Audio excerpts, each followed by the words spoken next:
नमस्कार। आशा है आप लोग स्वस्थ और सानंद होंगे।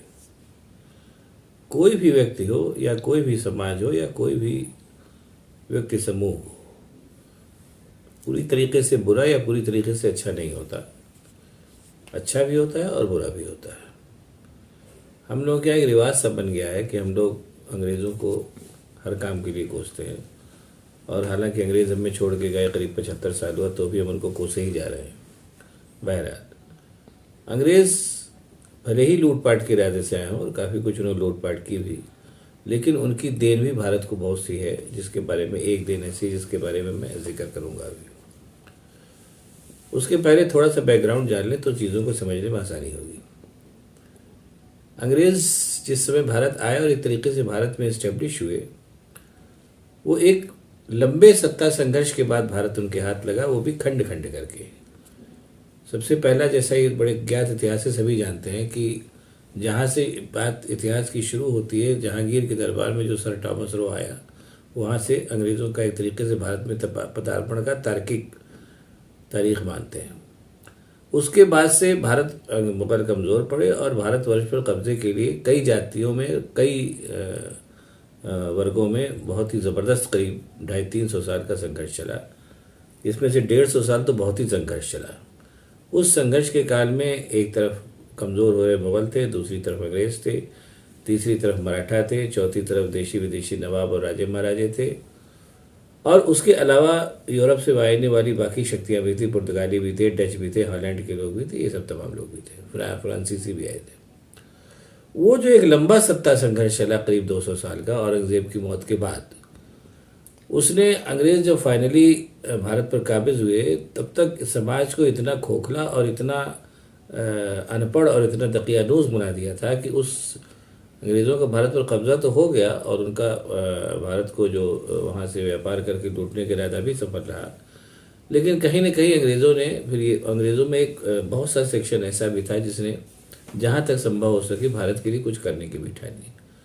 उसी में से 2 अंग्रेज़ थे, विलियम जोन्स और जेम्स कनिंघम। उन लोगों ने देखा कि भारत का जो इतिहास है उसके बारे में भारत के लोग, एक तो न तो प्रामाणिक इतिहास उपलब्ध है भारत का और न तार्किक इतिहास उपलब्ध है भारत का, और इन जनरल जो उन लोगों ने ऑब्जर्व किया हुआ था कि भारत के लोगों को जो उस समय के थे, भारत के इतिहास के बारे में बहुत ज़्यादा जानकारियाँ भी नहीं थी।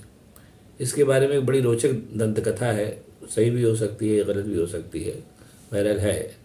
वो ये है कि जेम्स कनिंघम जब भारतवर्ष का भ्रमण करने निकले और भारतवर्ष को जानने के लिए निकले, तो उन्होंने कहीं पर सबसे पहली जगह पर एक अशोक की लाट देखी, हरियाणा में।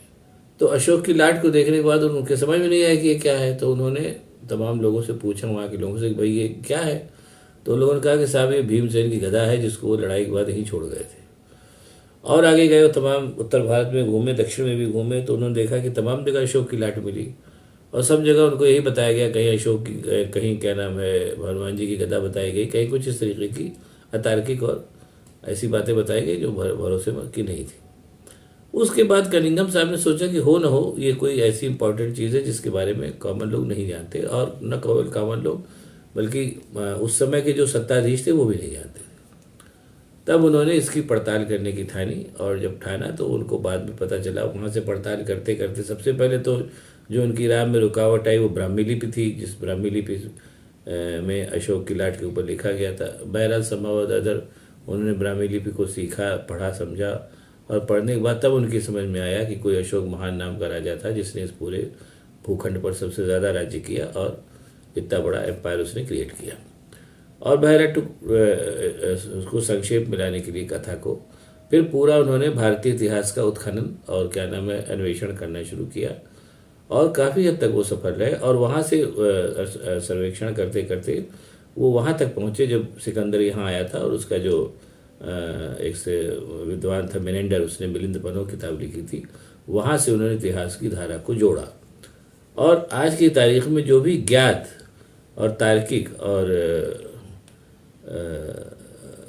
मतलब लिखत पढ़त का जो इतिहास है भारतवर्ष का, वो उन्हीं अंग्रेज़ों की देन है, जिस पे लगातार रिसर्चेस जारी रही, अभी भी होती हैं।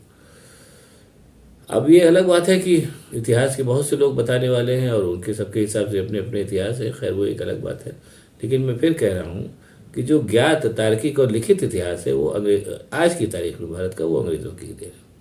बहरहाल बात हो रही थी उनके उस अन्वेषण की। तो जेम्स कनिंघम और विलियम जोन्स ने इस काम को शुरू किया। बाद में कालांतर में तमाम लोगों ने इस काम को किया। उसी समय में जब पूरे भारतवर्ष को उन्होंने खंगालना शुरू किया और देखा तो तमाम उनकी जो खोज में तमाम चीज़ें सामने आई। जैसे जेम्स कनिंघम घूमते घूमते जब पाटलिपुत्र पहुँचे, पटना पहुँचे, तो उन्होंने अपने हिसाब से जो भी गवेषणा उन्होंने की हो, उन्होंने कहा कि यहीं पर खोदा जाए तो चंद्रगुप्त मौर्य का महल निकलेगा, और वहीं पर खोदने पर चंद्रगुप्त मौर्य का महल निकला। ये तो हुई एक उनकी मतलब गवेषणा की बात। और उसके बाद उन्होंने वो जो पुरातात्विक अन्वेषण और जो पूरा इतिहास था उसको उन्होंने सूचीबद्ध और पुस्तकाकार रूप भी तमाम दिया, जो आज की तारीख में भी भारतीय इतिहास के पठन पाठन और लेखन का आधार है। और उसके बाद उन्होंने इस सारी चीज़ों को संग्रहित करने के लिए संग्रहालय बनवाने शुरू किए, म्यूजियम बनवाने शुरू किए, जो आज की तारीख में भी देखे जाते हैं और उस पर लोग काफ़ी जाते हैं और समझते बूझते हैं। मुझे नहीं याद पड़ता कि स्वतंत्र भारत में इस तरीके का कोई संग्रहालय बना हो। स्वतंत्र रूप से एकाध संग्रहालय बच गए थे जो अंग्रेज़ों के समय में ही प्रस्तावित थे, लेकिन बाद में स्वतंत्र भारत में उनको पूरा किया गया, जैसे लखनऊ का भी संग्रहालय है।